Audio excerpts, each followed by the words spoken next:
This podcast is brought to you by HEC Paris. Okay, great. Eric, thank you for your introduction. I mean, certainly I'm very happy. So will Yassine be very happy? P-map, I mean, such a small place like Princeton to Paris. I mean, certainly it's a very glory map for us. Okay, so first I would like to thank organizer Rohan and Veronica for inviting me here. Actually, I have passed by Paris a number of times, but rarely got a chance actually to see our Paris. So this time, actually, I have some time spent here. So it's wonderful weather, and I was a little bit worried myself about the afternoon talk. Because it's a little bit tough for somebody come from American, but since after lunch, no, it's a challenge from both parties, so it's fine. So my talk today is based on the work with Ying Li, my postdoc before, and Kayu, my PhD, former PhD students. So I think it's about 5:24, 25. Just I don't know, maybe my watch doesn't just give me an idea what it is. All right, so what's about the talk? So basically, I'm trying to ask myself how to select sparsely optimal portfolio. So if you have, let's say, 1,000 stocks, how do I select some of those to invest? And that's what I mean by sparse. And the main question today is how to use high-frequency data to shorten the time intervals. We have lots of funds with high-frequency data, and I was trying to see if there are any prove the concept of practical utility of high-frequency data for risk assessments and how large the universe of assets can be handled.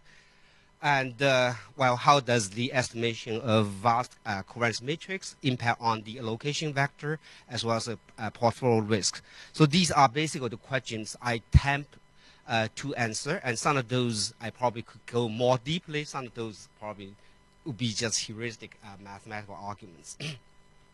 So here's the outlines, introduction, usual suspect, portfolio selection with time-varying covariance, and then covariance matrix estimation based on high-frequency data and empirical studies. And again, I could present you a simulation study, but you expect if everything doing right, there's no reason mathematics is wrong, so simulation study would be the same, but just quantify what I have said using mathematics. So the fifth part, maybe I'll skip due to time constraint.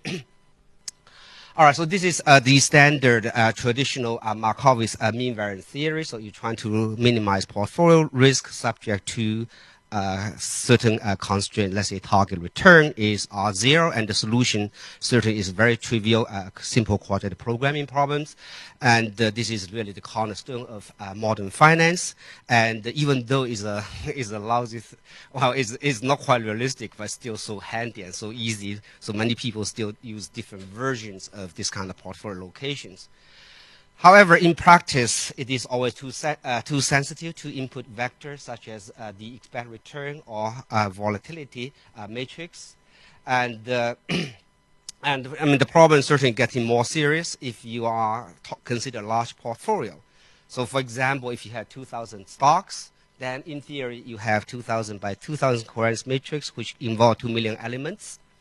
And I mean, we really don't know estimation error aggregate or cancellation, but if you're thinking that in the usual case, the worst scenario, error aggregate, then error aggregation of 2 million estimation error could be huge. So as a result, I mean, it is not very well understood. That is, using this morning's terminology, this is econometricians measure a risk based on the data, and the oracle or the god know the risk is without sigma hat there. So the difference can be quite large because you involve 2 million elements, estimation of 2 million elements. And similarly, this is the allocation vector you get based econometrician based. And the oracle based or god based is this. So there can be quite different too. And so one way to resolve this kind of problem is to make portfolio more stable. So one way to make portfolio more stable is that you put just extra L1 constraint there on your portfolio allocation vector. And it's not like particular I like L1. Actually, many people who know that I'm doing models high dimensional theory a lot. Actually, I don't like L1. But L1 here appears just naturally have financial economic mix meaning rather than mathematical meaning. So by putting L1 here, because the positive part allocation and negative part allocation is L1 norm, no more than C, and then plus the total allocation is 100%. It really implies that you have constraints on the short positions, no more than C minus 1 divided by 2. So in particular, the smallest C you could get is 1.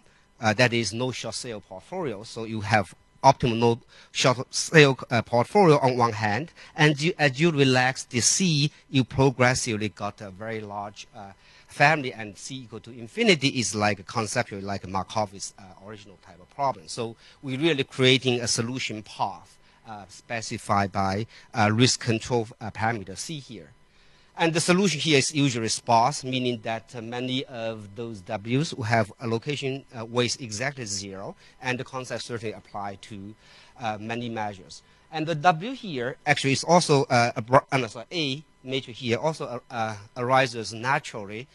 For instance, the A here could be the expected return equal to 10%, but more than likely, I mean, in certain mutual funds or in allocation, you may say, hey, I want my portfolio to be risk neutral, right? So you have, you automatically have a vector A. You maybe want to be risk neutral with respect to certain factors. You have some constraint A's here.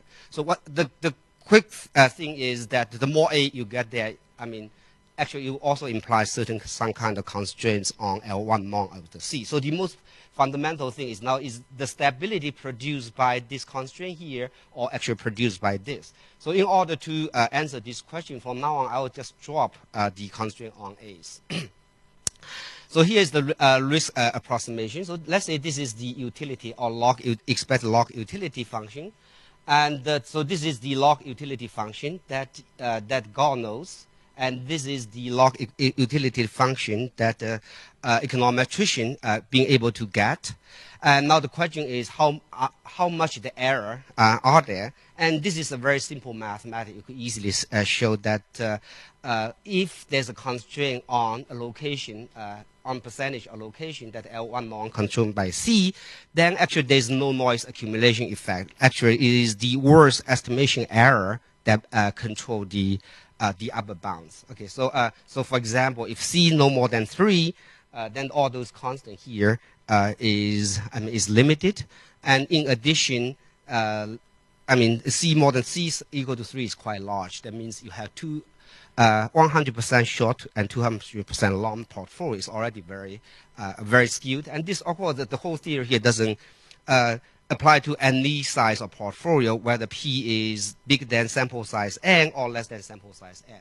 And as a particular, if I just consider risk rather than utility, which is what I'm going to focus on now, then we have a simple risk approximation. That is, this is the econometrician risk, which you could compute, and this is God risk or Oracle risk. You cannot compute, but is bounded by the maximum components y estimation error times C squares. So this is basically the simple one. So let's look a little bit, just introduction, a little bit on risk approximation theory. So this is the Oracle risk using true covariance matrix, and this is the empirical risk, the econometrician risk that are available to you. So this is the ideal allocation vector you wish to get, and this is the econometrician's allocation vector according to the data, the best you can do.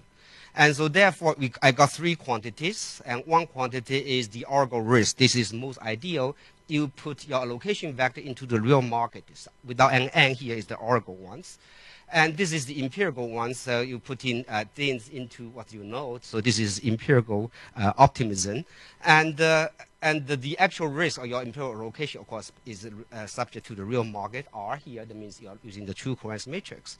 And of course, you could simply, and again, it's not that difficult, you could derive some mathematical inequality among those 3 quantities. So basically saying that all those 3 quantities are close as long as the C, that is gross exposure constraint here is not too large, like 1 or 2. And in addition, that the components-wise estimation error is not too large.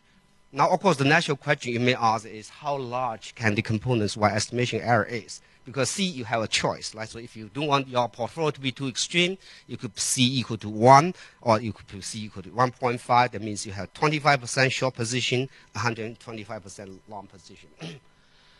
And so here, well, I mean, this is just really just a graph, so maybe I should explain a minute here. So this, what I plot here is the gross exposure constraint C increases, and the black line here is the in simulation, I'm Oracle, so therefore I will be able to plot the Oracle risk. As you know that when the constraint is relaxed to certain points, so and the constraint is no longer binding, that is bigger than L1 on a Markowitz portfolio, then the risk will stay constant, right? And empirically, there's no reason why empirical risk have to be smaller than the optimal risk, but it's always most the case. Empirical risk could go all the way to zero. And this is the empirical decision, but put in the market, so it's go down and then go up. And after a certain while, it's become a random portfolio because it's like a random choice of portfolio. So this is really the risk of a random portfolio.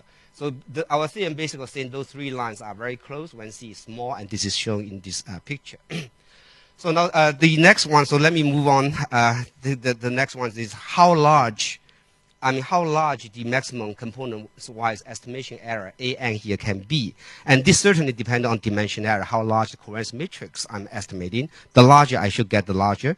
But basically, if you have, let's say, root n consistent for each element-wise estimation, and in addition, you have some kind of large deviation or concentration type of inequalities, then it's just a two-sense mathematics, basically saying the maximum elements-wise error would depend on dimensionality in logarithmic order, and it's still root n here. So basically, the impact dimensionality is limited, but we really need, if you want to apply this, we really need large deviation type of result or concentration type of inequality rather than just usual central limit theorem.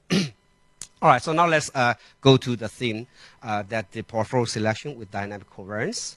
So let's say our holding period is tau, and this is the return vector of your portfolio. So therefore, this is the return if I hold tau period. So if I write it into integral, it's like this.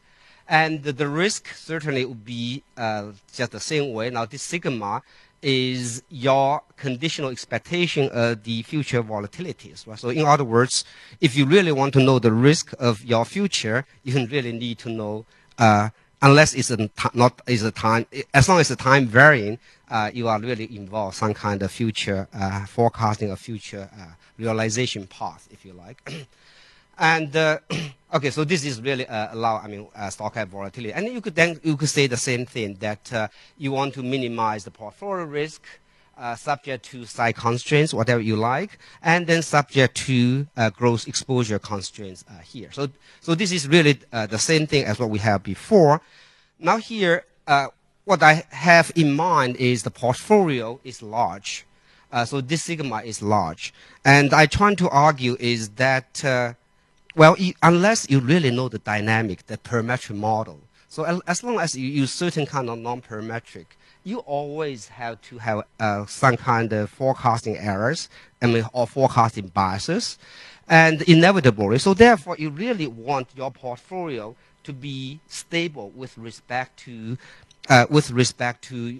your estimation error. And this is really what we really use in non-parametric world, right? So covariance matrix has to be predicted, so it's not estimated. You are really, not summarize the history. You have to forward-looking work in the future. And let's say for the short horizon, so next week's average volatility, I could say, hey, it maybe can be approximated by last 2 weeks average volatility. So in this case, I really use continuity in my arguments. So because the continuity last 2 weeks average is about the same as future average. And for a long-term time horizon, so what is the average volatility in, let's say, 1 month or half a year, which is rare, but let's say 1 month? Well, I may say, well, is approximately the same as the average volatility in last 1 year. So in this case, you're really using ergodicity, right? So both of those hope you go to asymptotic things. So the argument here is even though that we observe, even though you have high frequency, you observe in every possible time point, as detailed as you like, as high frequency as you like. Even if you fully observe your SU without idiosyncratic noise or whatever, your future has at best being approximated. And because it's approximated, you really want to reduce the sensitivity of this approximation, and therefore it makes a lot of sense to put a L1 constraint here. And why it makes a lot of sense putting L1 constraint here is because these risk approximation theory make it possible that doesn't too sensitively depend on the error of the entire matrix, but only depend on elements-wise estimation error. All right, so now here I'm just focus a little bit, just help you put into perspective contrast between low frequency versus high frequency. So low frequency usually will refer to daily data, when maybe using a year data to estimate volatility matrix. Right? So you are really estimating 1 year's past 1 year's volatility matrix, and you hope that this would be a good approximation of volatility matrix in the 1 month ahead, that which may be reasonable, okay. But if you're really estimating is it for 1 day or 1 week, I mean, this approximation can be very bad, right? Just like conditional variance versus unconditional variance could be very different. So therefore, it's not applicable to short time horizon, and it's only applicable to long-term time horizon when data is stationary, so and the ergodicity reasonably hold. And using high-frequency data, you actually have much more things, right, to say. Now you have far more data available for estimating covariance matrix. So therefore, you could now shorten the time interval because variance is being reduced. And once variance is reduced, it allows you to reduce the model approximation error. So therefore, you could reduce the approximation error. And certainly, you adapt better to the local market conditions. And of course, it could apply, if any time you could apply low frequency, certainly high frequency, continue to apply with more computation cost. All right, so now this is talk about the estimation of high frequency, using high frequency data. So, I mean, by now there's a lot of studies on high frequency data, and let me just go by quickly so that you could see something else rather than focus on this part. So there's certain microstructural noise errors, non-synchronized trading issues you need to deal when you're talking about covariance matrix estimation, and we have synchronization. Should I synchronize pairwise or should I synchronize among let's say 1,000 stocks? So this is synchronization issues. There's jump in data. How do you need to remove jumps? And there are certain data cleaning issues in high frequency data and so on. So if I want to estimate the volatility matrix, and thanks to the theorem I just tell you a moment ago, that is the approximation error, the risk approximation error depends only on the components-wise estimation error. So therefore, I could really, in principle, estimate matrix components-wise. And this is very nice. Estimating matrix non-components-wise always too rigid. So therefore, we are let's decompose things into estimating matrix components-wise. Let's say diagonal elements. So diagonal elements is equivalent to saying that. So this is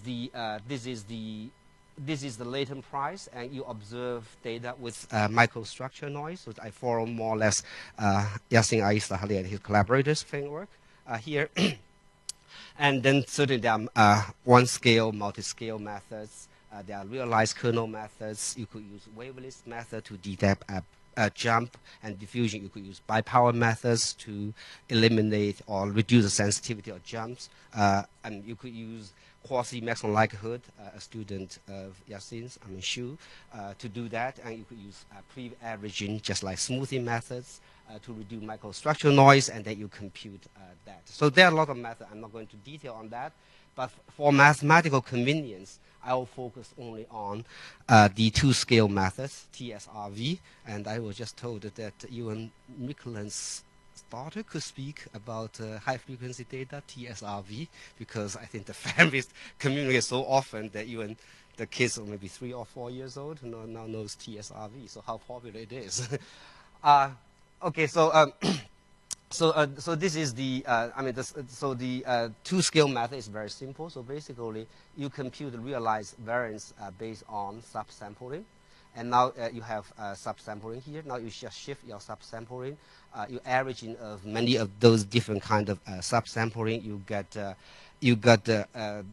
estimator as k scale, and this consists of two parts: the integrated volatility you want, and microstructural noise you have there. And now you just take a simple adjustment. You got a TSRV, and it has been very nicely proved by my colleague and my friends, and Miklan and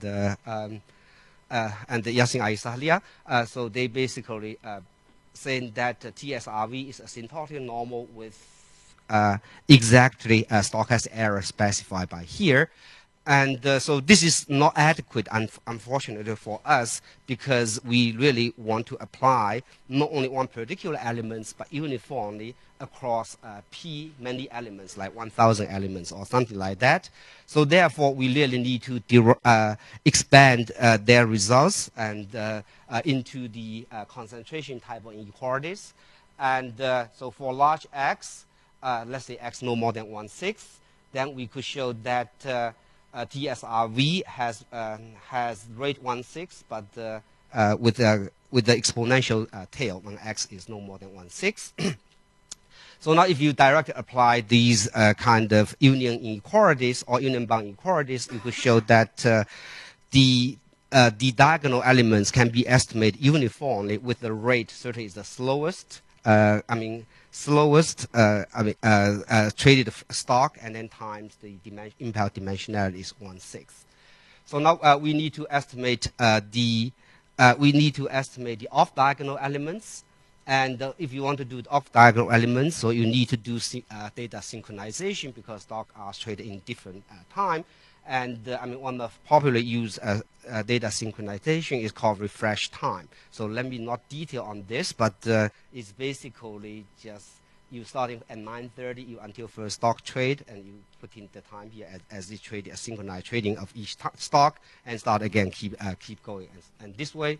And then similarly, you could define two-scale CV covariance, realized covariance matrix covariance.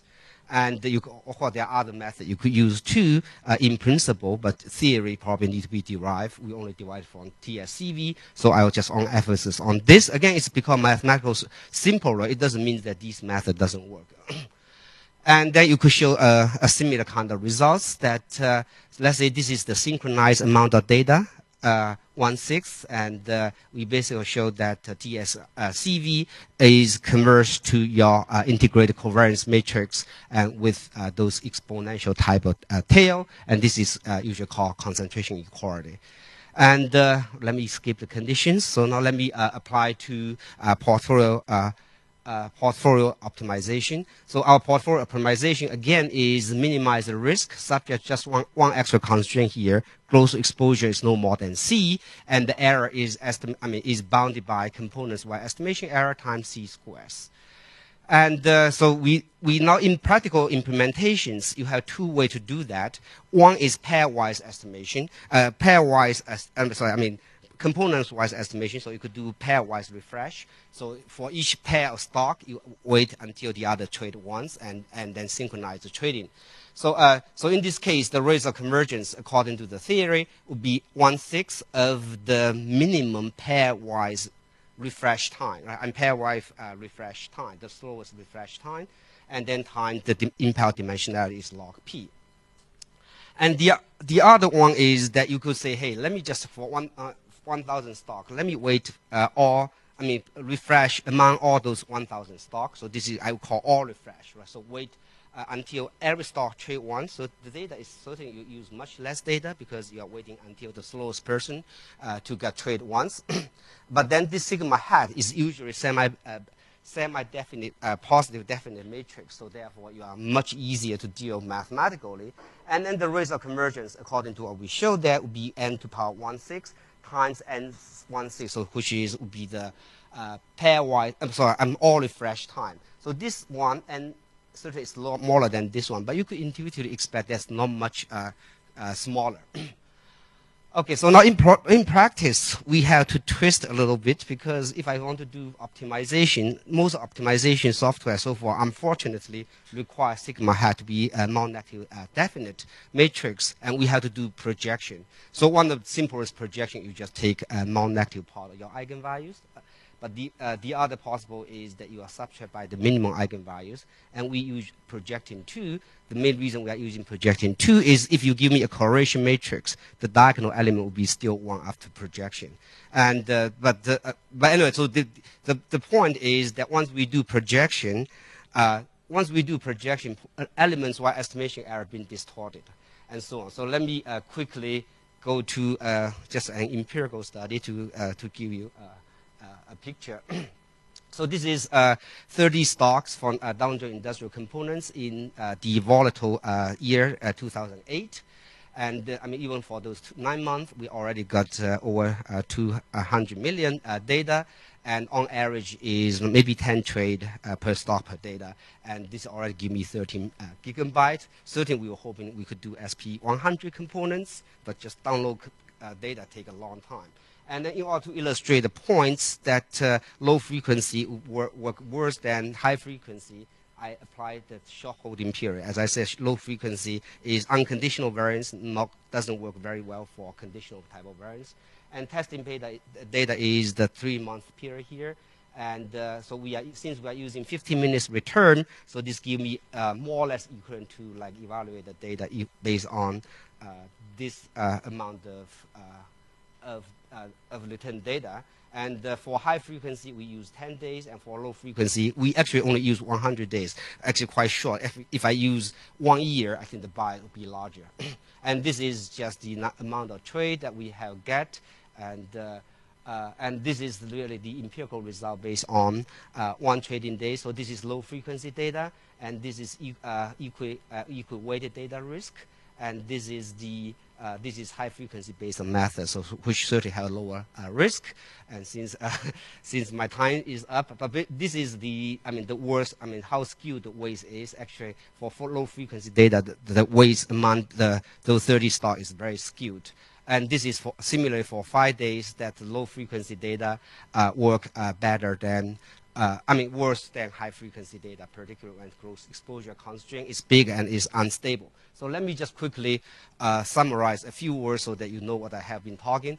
So I basically advocate a portfolio selection with gross exposure constraints, and because this constraint is less sensitive to estimation errors, and you have little noise accumulation. And we basically propose high-frequency method, would be either all refresh or pairwise refresh methods. We derive concentration inequalities and demonstrate limited impact of portfolio size. We use high-frequency data to increase sample size, shorten time interval, and adapt to local correlation. And we demonstrate the utility while simulation studies. Thank you. Please visit us at www.agc.edu.